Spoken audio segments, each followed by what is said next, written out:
Steve, I'd like to start with a fairly classical question. We've been teaching MBAs for over 100 years. We think we teach them management, finance, marketing, operations, strategy, but it seems to me that there's something missing in the classical MBA program. What is missing in a typical MBA program for somebody who wants to be an entrepreneur? You know, how many of you have MBAs? Everything you learned, if you got your degree in the last, earlier than 3 years ago, is obsolete. Congratulations. And at least for entrepreneurship, not if you want to run a large company. I want to remind those of you who don't have an MBA what it actually stands for. MBA is the Master of Business Administration. Big idea, administration. The notion of the MBA, first graduating MBA class in the United States was Harvard in 1908, and the notion was to create a management class to run these new corporations that were actually forming in the United States. Steel companies, oil companies, food companies that were actually growing in scale and size, and there wasn't a professional management class. And so we decided to actually have a curriculum to educate administrators, people who could execute an existing company. So the curriculum for the MBA was how to run an existing company. The big idea. Start the one. How to run one. And it's not that we never understood that there were these things called startups, because in 1940, George Deroe at Harvard offered essentially the first entrepreneurship class. Stanford in the 1950s offered small business entrepreneurship classes. But here was the big idea. And this big idea actually is what kicked off the lean startup movement, is that a startup is not a smaller version of a large company. This is a huge idea. Nowadays, it's kind of like, well, we kind of understand that, but when I was an entrepreneur, that was not the case. Our investors taught us to do everything a large company did. A large company wrote a business plan, we wrote a business plan. A large company did a 5-year forecast, they made us do a 5-year forecast. A large company hired sales, marketing, business development VPs on day one. They told us to do that, and more importantly, our investors assumed that all we needed to do was execute the business plan just like a large company. Yet they were surprised when 90-some-odd% of us would fail. And they blamed it on us as the entrepreneurs. The big idea that kicked off the lean startup movement was not only startups aren't smaller versions of large companies, is that large companies execute known business models. What's a business model? Who's my customer? How do I price the product? Who's my competitors? What's my distribution channel? How do I get, keep, and grow customers?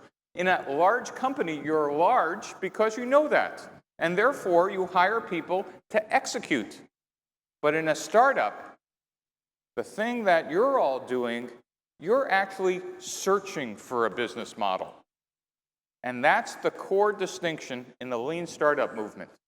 We built tools for 100 years for execution, but we had no tools. We didn't even have a language to describe that what we're actually doing is searching for a business model. What was your question? It's wonderfully answered.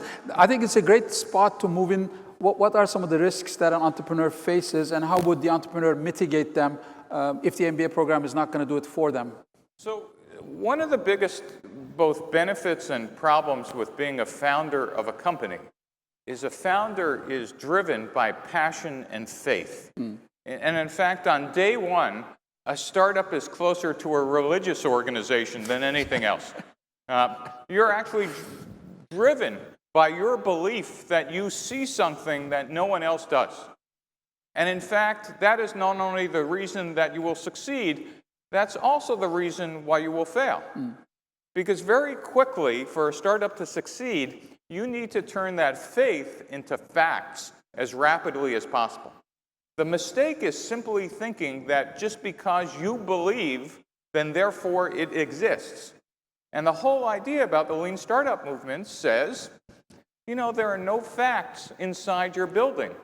So why don't you get outside and try to get some facts as early as possible? And that was my contribution in this portion called customer development. And so the lean startup movement actually does 3 things. It says, let's take all your hypotheses. And by the way, I use this word hypotheses because at Stanford, where I teach, the students pay $50,000 a year, and their parents want to know they're learning very big words. But outside of Stanford, the word hypotheses means guess. And if you really think about it, most of your startups are based around a series of untested guesses. Though you might believe, and you might have convinced other employees to join, and you might have convinced even investors to give you some money, the odds are most of what you have are a series of untested guesses. And what we're going to do is have you write down those guesses, and we're going to use something called the Business Model Canvas by someone named Alexander Osterwalder. I would have added Alex's book to your reading list. His book is called Business Model Generation. And in one single diagram, one piece of paper, we could put all your guesses. All your guesses. Who are the customers? What am I building for them? What's the distribution channel? How do I get, keep, and grow them? What are the profits and losses and costs, etc.? And then the second thing we're going to do is get out of the building physically, and sometimes virtually, and test those hypotheses by doing the third thing, agile engineering and building minimum viable products. And so the lean startup consists of those three pieces: business model design to articulate or write down your hypotheses, customer development to get out and test them, and agile engineering to physically build iterative and incremental versions of the product before you ever do what we used to call first customer ship. In the lean method, you're continually testing the product almost from day one. And it's not just code. It could be a PowerPoint slide, could be wireframe, could be just data to get some early customer feedback. And what's interesting is the lean startup is basically maybe 5 years old. Yet MBAs have had 100 years of management stack, and we're just building kind of our stack of tools for entrepreneurs. Osterwalder came up with a business model canvas. I came up with customer development. Eric Ries came up with the insight that agile engineering is the best way to build MVPs. And so all of us have been adding to this management stack, and others, all the books you mentioned as well. And so entrepreneurship and tools for entrepreneurs, all of you are now the beneficiary in the 21st century of all this new thinking on how to think about startups.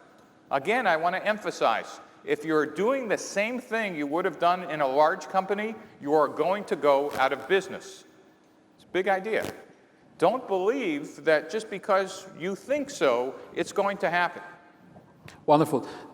Do you start with a product and try to find a market for it, or do you identify a market and then build a product for it? A lot of students come up to me and say, I have this idea, do you think it'll work? And I'm sure it happens to you as well. What do you tell them? Yes. So the answer is, you could start on either end. If you're a technologist, then in Silicon Valley, our history is we started with products in search of customers. In fact, that's why I invented the customer development process, because every startup I ever did was semiconductors or supercomputers, or we had some great technology invention, and then they said, oh, let's go find some business. Other people actually might come out of a space where they actually understood the customers and are looking for products that could serve them. In either case, the two most important things you're searching for as entrepreneurs, as the founding team, is this fit between product and customer. And this fit is called product market fit. You can't go further in your startup unless you have found product market fit. And product market fit is very simple. Are people grabbing the product out of your hands and saying, I want it, or I'm using it, or I'm buying it, or I've given you email addresses, or I'm downloading it, or some evidence that people actually like what your vision is? Every once in a while, I get a student who's taken my class, does a startup, and then I have coffee with them, and they say, Professor Blank, the customers aren't behaving as I think. And so sometimes I just kind of get exasperated and say, well, maybe we should ship a copy of your plan, with the product. And they write down, ship copy of plan with product.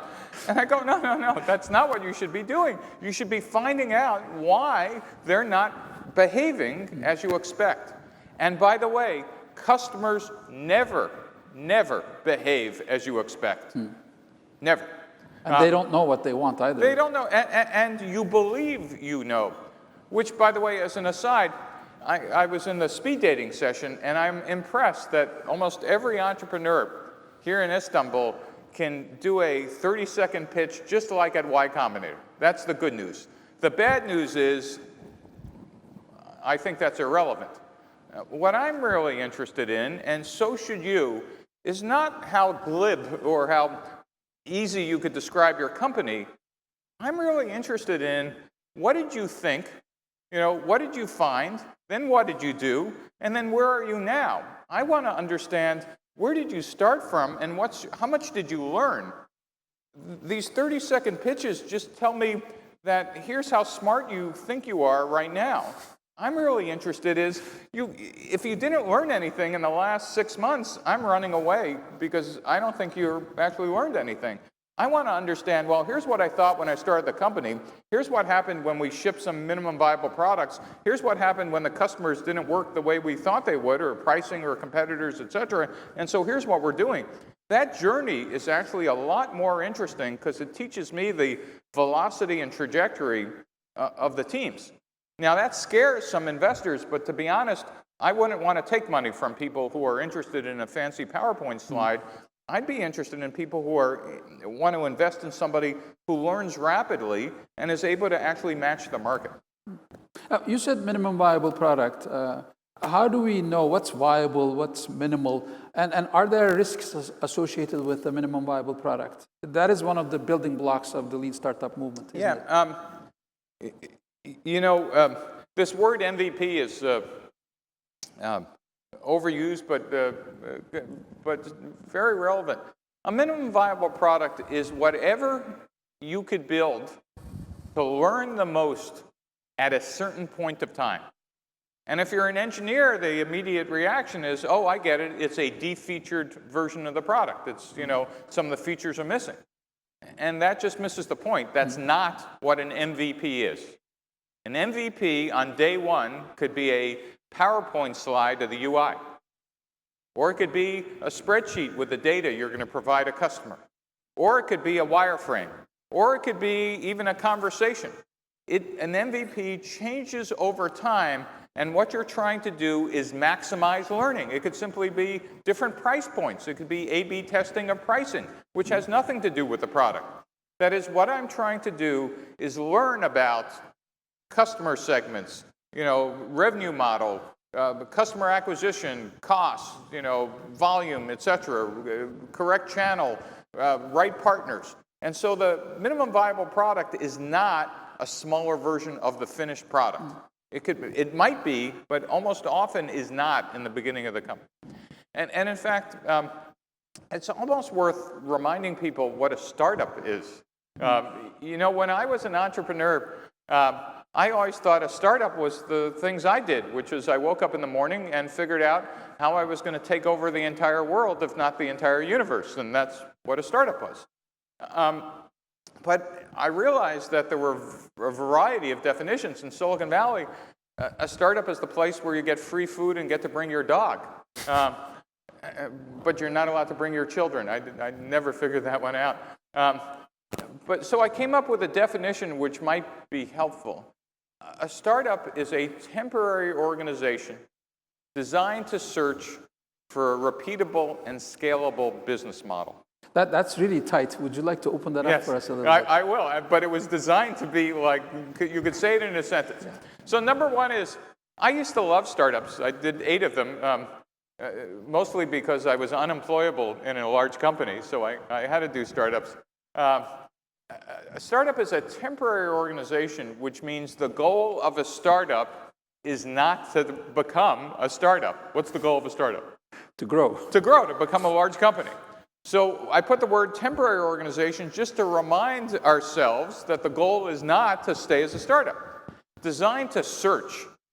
Boy, that's interesting. I thought the goal of a startup is to grow and sell stuff or get sold or whatever. Actually, the goal of a startup, that early phase, is to answer a bunch of questions about your business model. It's a big idea. The goal in the early days is not to hire people and execute like you think you're correct. In fact, the data says while you think you're a visionary, there's enough data across the world now to say you're not a visionary, you're hallucinating. It's a big idea. And so therefore, instead of wasting your time, we want you to search for a business model. Who are the customers? What's the right price? What's the right feature set? What's the right product market fit? And the way I want to do this is I want to get some evidence that this thing is the right business model, and I'll use MVPs to do that. But I'm looking for something that's repeatable. That is, I could do the same thing on Monday that works on Wednesday, that works next week, and scalable. That means for an input of 100 lira, I might get 200 lira back. Or for an input of a certain amount of dollars, I'll acquire so many customers.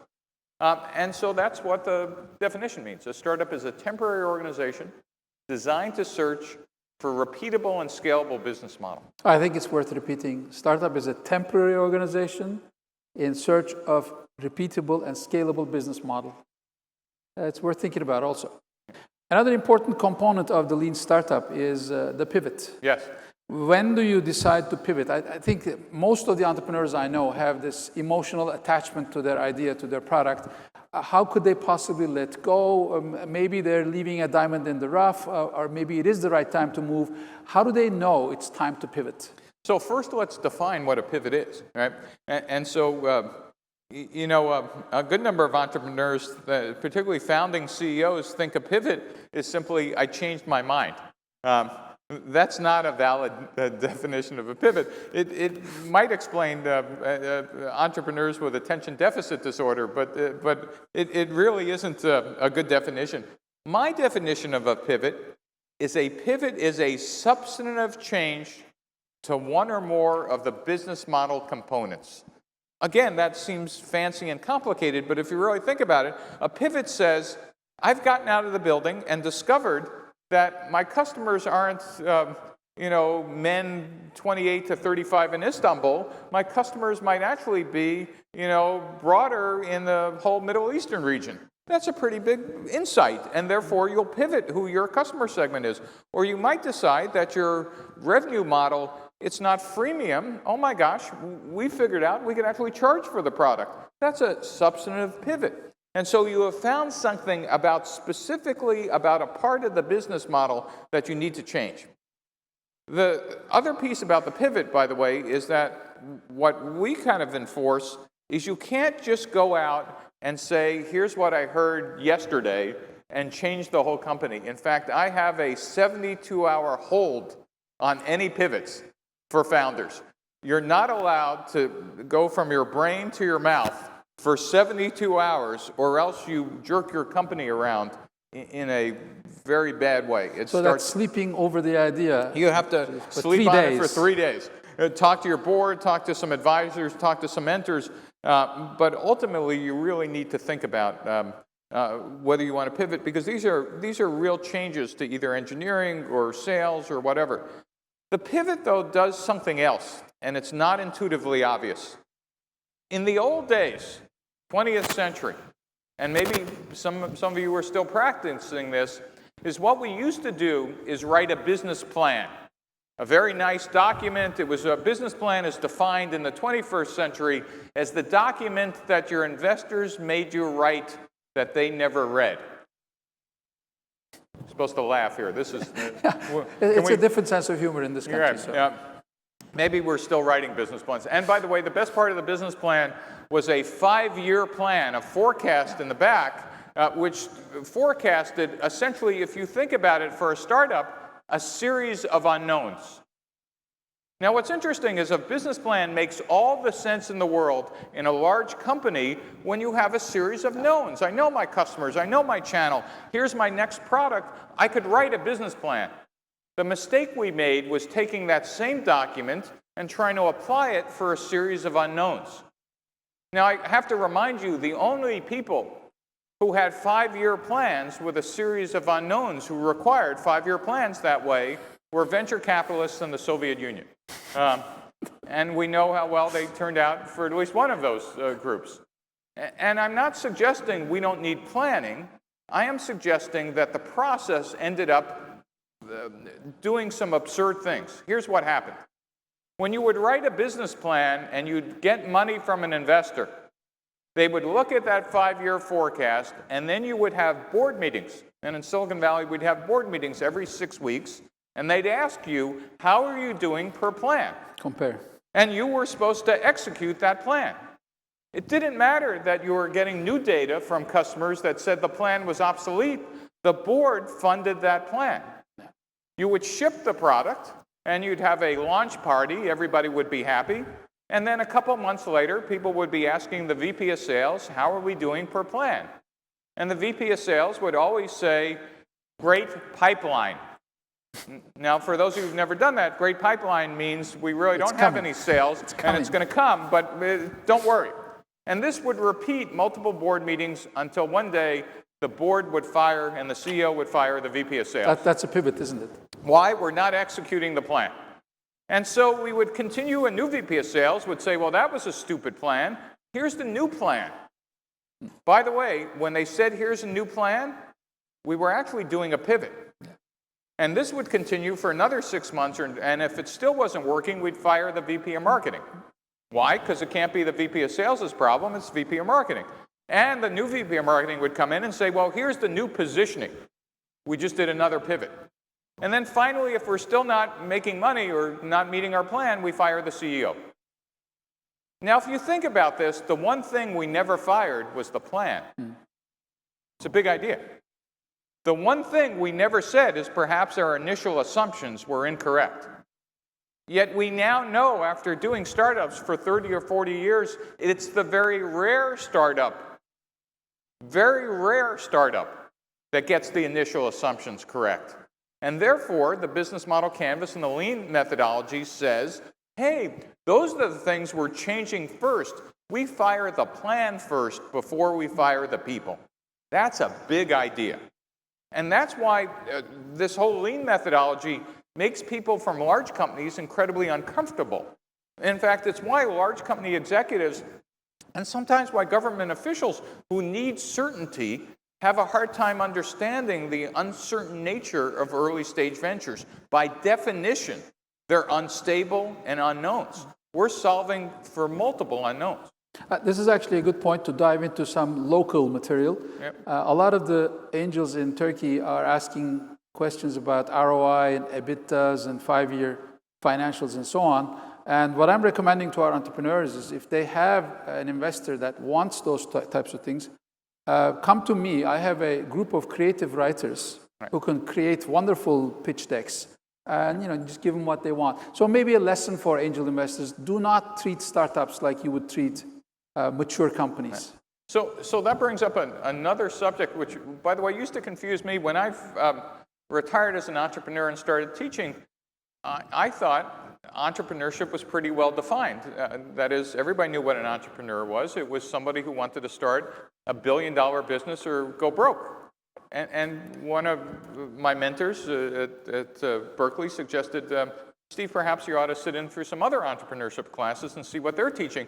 And I sat through those classes and realized that their definition of entrepreneurship was very different than mine. So what were they doing wrong? Well, no, they weren't doing, actually, in this case, a very rare event, I was wrong. It turns out, and this is true in every country, and Turkey in particular, it's worth thinking about. It turns out the word entrepreneur and startup means different things to different people. Yeah. And this really screws up investors, government, and educators without having a taxonomy, that is a kind of a set of buckets about what kind of startups are we talking about. Let me give you a set of examples. There's a certain type of entrepreneur which I call a lifestyle entrepreneur, maybe more prevalent in the United States, but these are people whose life really isn't about startups. Their life is about something else. I happen to live near the ocean, and some of my friends are surfers. And if they could, they would surf in the water 24 hours a day. But they have to pay the bills, so they set up their own business right? At a surf shack, it says surfing lessons, 9:15 to 10:30. And they are entrepreneurs, and they have a startup, but they have no real interest in building that as a business. Their passion is somewhere else. Those are lifestyle entrepreneurs. There's a second type of entrepreneur, which exists in all countries, which are small business entrepreneurs. Yeah. They have been around forever. This is the biggest confusion in Turkey, yes. by the way. And by the way, it's the biggest confusion in every country. And by the way, why this is important is the teams are different, financing is different, scale is different, how you teach them is different, how the government supports them is different. And it's not that anyone is right or wrong, they're just different. Small business entrepreneurs are the majority of entrepreneurs in any country. These are people who want to open a grocery store or dry cleaners or nowadays a website or want to be a database consultant. And they want to feed the family and maybe their extended family, and if they're lucky, they could buy a car or a second house or something, but they have no interest in and maybe no capacity to take over the world. Their interest is just not working for someone else and having their own business. And teaching them how to do that is an honorable profession, and having government support for them to do that. But Absolutely. They need to understand is that they are not going to raise venture capital. They typically raise money from friends and family. In the US, there's government support for that as well, I assume in Turkey as well. And those are the core of entrepreneurship. And in fact, having that culture is great. But what we talk about in Silicon Valley is much different. So there's another category which we call, or I call, scalable startups. A scalable startup is a crazy person, right? A small business entrepreneur is a rational person. A scalable startup wakes up and says, I am going to change not Istanbul, not Turkey, but I'm going to change the entire world. Elon Musk, Steve Jobs, Zuckerberg, all the names that are familiar here. These people have a global view, and they will build a team of extraordinary people with a vision that encompasses billions of people, and will figure out how to raise the capital to scale. And because the potential returns are huge, they sometimes can attract that capital. Now, those used to be those three categories. But it turns out, around the turn of this century, something wonderful happened. And what happened is a confluence of a set of activities that no one could have predicted. One is the explosion of broadband. That is the ability to have the internet not only everywhere, but everywhere fast. Turkey is a great example. Two is the explosion of smartphones in the hands of not millions, but billions of people. There's now a platform that has more computing in your hand that when I grew up as an entrepreneur in the 70s that existed probably in all of Silicon Valley. And the third part is computing as a utility. Amazon Web Services is now the platform, just like electricity, for doing computing. You no longer have to buy computers. In fact, the price of doing a software startup in my lifetime, since the 1970s, has dropped by a factor of 1,000. It used to cost $4 million to even start a software company. You had to buy what was called a VAX, a mini computer, for $1 million. You had to buy software that went on the VAX for another $1 million. Because you used waterfall engineering as a methodology of building products, it took 2 to 3 years to get products out the door. So you had to pay another $1 million for your staff. And then because you were always late, you needed another $1 million anyway. Today, almost everybody in this room could start something on their credit cards and their laptop in their dorm. And so that explosion of entrepreneurship on platforms and devices, whether they're on Android or iOS, now allows us to think about another class of startups. And those are what I'll call viable startups. Startups that actually can exit for anywhere from a couple $1 million to $500 million to $1 billion. But the cost of entry, not the ultimate cost, but the cost of entry is available to everybody in this room. And sometimes we forget, because it's so easy to get in here, that there are other startups in hardware and life sciences and biotech, et cetera. But the entrepreneurship is everywhere explosion happened because literally this factor of 1,000 has been the largest change ever, in any time. So where I wanted to get back to is, when you think about entrepreneurship now, you need to ask the question, what kind of entrepreneurs are we talking about? By the way, there's a fourth type, which is every large corporation is now being disrupted continually. China as a manufacturer, China as a supplier. Every startup is now attacking large companies. People used to be dominant suppliers for decades are now finding that they're being chased by new entrants who never existed before. So large companies are also struggling to do what we call continuous innovation. And for corporations who were set up to be execution machines, having to figure out how to do innovation is incredibly difficult inside that structure.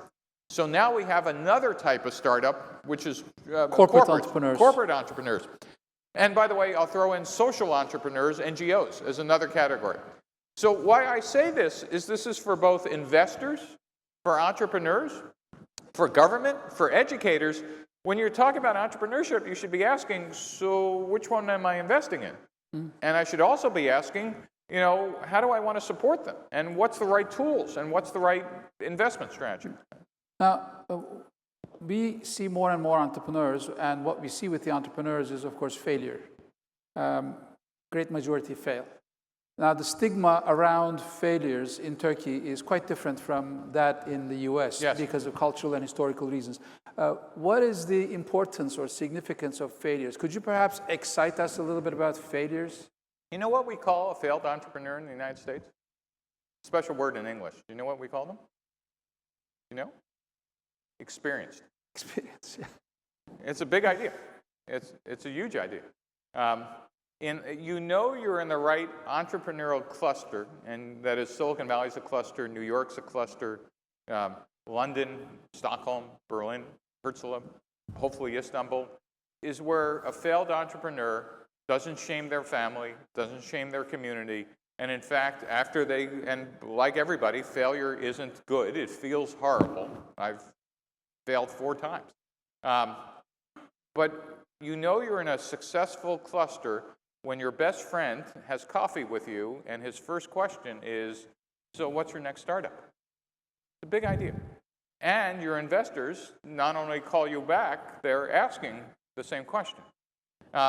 This is a cultural thing because people confuse startups with existing companies. An existing company, a failure was, well, wait a minute, you were supposed to execute a known business model and you failed. You screwed that up, yeah. Right? The job spec was understood, you had customers, you lost that. How did you do that? A startup is a whole series of unknowns. And in fact, I want to remind the audience, how many of you are founders? Founders. Come on, more, really? More. All right. Turns out that whatever your career was in the past, you've just given it up. Because a founder of a company is closer to an artist than any other profession. If you think about an artist, a sculptor, a painter, a composer, they see something that no one else sees. They hear something that no one else sees. They start with a blank canvas or a blank score sheet. And at first, they're the only one who can envision or hear what there is. Beethoven was deaf, right, when he did the Ninth Symphony. And somehow, through their passion and vision, they're able to convince other people to join them, to kind of practice this piece or look at this blank sheet or look at this block of marble and believe there will be a beautiful sculpture here. And they're also can convince investors to give them money for some quest. But just like artists, sometimes they fail. And we don't shoot artists because they made a bad painting. They just go do another one. And much like artists, we know how to teach artists. We've learned during the Renaissance. We teach them some theory, perspective, color, etc. But then we give them a ton of hands-on and practice, experiential. And this is what we missed with entrepreneurship education, is that we confused it. This is back to your initial MBA question of sitting in the class and doing case studies. You don't do case studies for painting. You actually go out and paint. Get out of the building. And for entrepreneurship, and this is back to the failure thing, the failure is actually equals experience, not failure. You don't paint one painting and end up, with a masterpiece. You paint lots of paintings. And so this is part of the education of the greater community, that a failure in a startup is not the same as the failure in a large corporation. And success is going from failure to failure without loss of enthusiasm. There we go. Churchill said. The Churchill's comment. Yeah. I tell my students that a startup Except at Gallipoli. Except at Gallipoli, yes. Ran against a tough enemy there. I tell my students that an entrepreneur will never fail. A startup could fail, but the probability of failure goes down with every new attempt. And eventually... So this goes back to the passion of an artist. This is where I keep using that analogy. Being an artist is the world's most miserable job. You would never do it for the money. If you were doing it for the money, you're doing the wrong profession. You do it for the passion. And it's the same as doing it as a founder. You will be, for sure, encountering times where your co-founder has just quit, your largest customer just told you they changed their mind, and your best employee just left, and that was just Tuesday. I've had that happen. And if you're thinking that entrepreneurship is a job, you will give up. For those of you who want to be entrepreneurs because you're thinking it's cool, you're confused. Entrepreneurship is not a job, it's a calling. It's a calling. If you don't hear the voice in your head that says, I can't imagine not doing anything else but this, go take a job somewhere else until you get tired of it and hear that voice. And I'm not talking about employees. Employees of a startup are different. But the founders have to be called for this mission of wanting to do something, and they can't imagine, and they just can't believe that there's actually such a career. It's just like, again, being called to being a painter or a composer. You can't imagine doing anything else.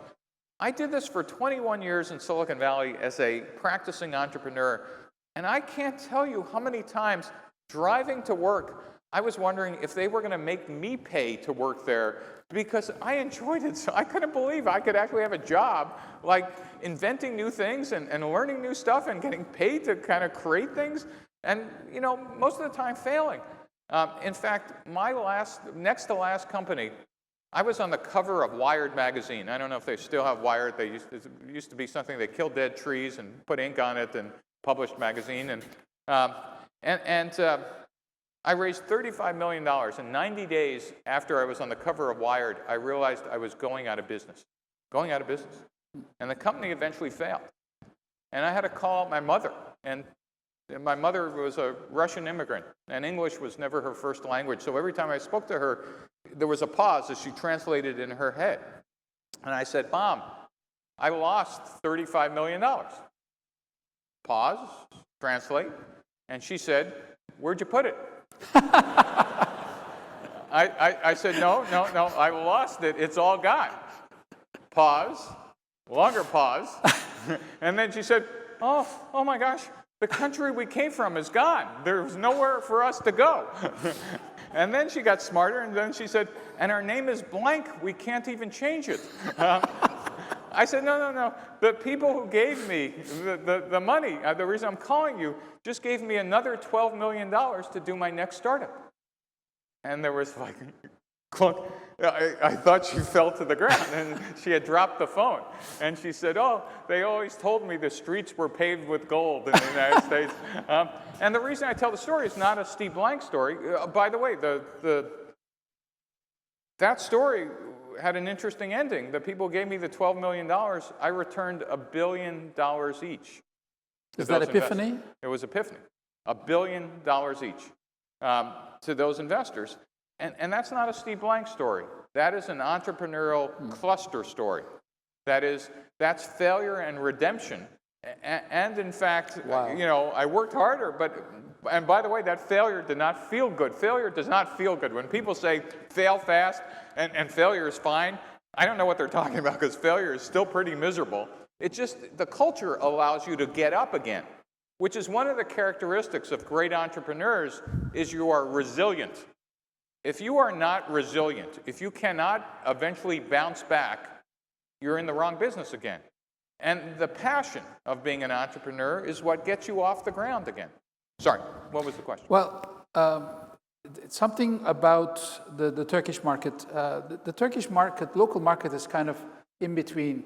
We're no Finland or Israel that has to look at the global markets, but we're no US or China. Right. We don't have a very large local market either. So a lot of Turkish entrepreneurs are sort of lulled into thinking they're successful by playing for the local market. Can you emphasize the significance of going global? So a couple of things. Turkey with 76 million people? Yeah. 76.8 or something, right. Yeah. Really is in that funny space because the population is almost of the size to have a nice, great, sustainable business. But I have found that if you're not born global, you tend to die local. And this really goes back to a more global question, if I can pop it up. Every country needs a regional playbook. And what I mean by that is a good number of you are reading TechCrunch or Y Combinator News. Anybody read that stuff for, Bebrazi, the Turkish version. Both investors and entrepreneurs.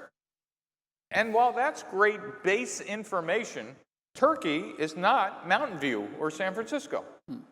And every investor and every experienced entrepreneur, though, in Turkey has some local knowledge you've not shared with each other.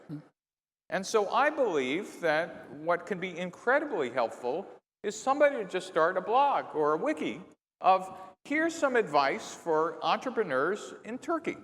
Here's some advice from investors in Turkey. Now, to answer your question, you could decide as an entrepreneur or investor, no. The Istanbul market, 20 million people, I'm investing in those. I'll put $50,000 in those startups. And gee, if they make $10 million, that's a great business. I want to do those.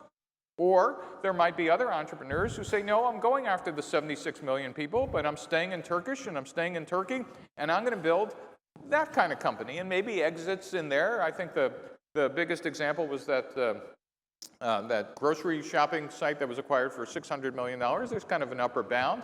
Yeah, makes a bit. Yeah, that's a nice market, and that's what I'm going to stay for. And there's another view which says, no, we want to be unicorns. We want to be valued at billions of dollars.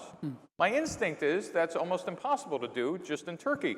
At minimum, you need to be thinking about region, if not the EU, and if not a global market. I will contend, though, that there's not a right answer. Yeah. There's a right match between investment dollars and return, and both the entrepreneur needs to understand the amount of scale they could get, and therefore the amount of money they could raise, and the investors need to have an investment strategy that says, oh, no, we only go for global companies. Or, no, we're happy for companies to just stay in the Turkish market because this is how we invest, and we'll be happy with those kind of returns. This knowledge is kind of known, but no one has written it down because, people tend to protect, oh, this is my secret sauce. I think that is a limitation of the entrepreneurial cluster in Turkey. I think that shouldn't be proprietary information. That should be information you're all sharing, because if you do a regional playbook, you'll all get collectively smarter. And accelerate, turn Istanbul into London fairly quickly, because you have all the right components here in Turkey. I mean, all the pieces, the great engineering talent. There's a financial infrastructure. I go to other clusters, and I just see smart entrepreneurs without any risk capital, meaning angel or VC. But in Turkey, I've been very surprised and pleasantly surprised that there's also risk capital. Because entrepreneurship without risk capital is like one hand clapping. Yeah. There's no noise. When you have both, you actually have the beginnings of a cluster. The other piece that is almost necessary, though not required, is government assistance. Wonderful. You're actually answering my questions. Yeah. We're sort of telepathically speaking. Yeah. It's wonderful. That was going to be my last question. What do you think the government can do to expedite this? Well, the first thought that most governments have is let's give out monies to Yes. startups. If there's anybody from the government in the room, please save your money. Thank you, sir. That's what I've been saying for years. The easier things for government to do, at least to entrepreneurs, which actually are harder for governments, is to eliminate the bureaucracy and paperwork for both starting businesses and, more importantly, this is a big idea. Entrepreneurial clusters are not job creation programs for the local populace. It's a big idea. If you're not attracting people from around the region and the world, then you don't yet have a cluster. And therefore, the government should make it incredibly easy for entrepreneurs from all around the Middle East to make Istanbul and Turkey the entrepreneurial center. Make it easy to attract people here. Make it easy for them to start businesses. Make it easy for them to bring talent and resources here. Wonderful. And Startup Istanbul is actually a great opportunity to turn the city into, don't want to say mecca of entrepreneurship, but a regional attraction center for the entire MENA region. Ladies and gentlemen, let me please join me in thanking Steve for this wonderful chat. Great. Thank you. Wonderful. Great. I think it worked out well. Thank you.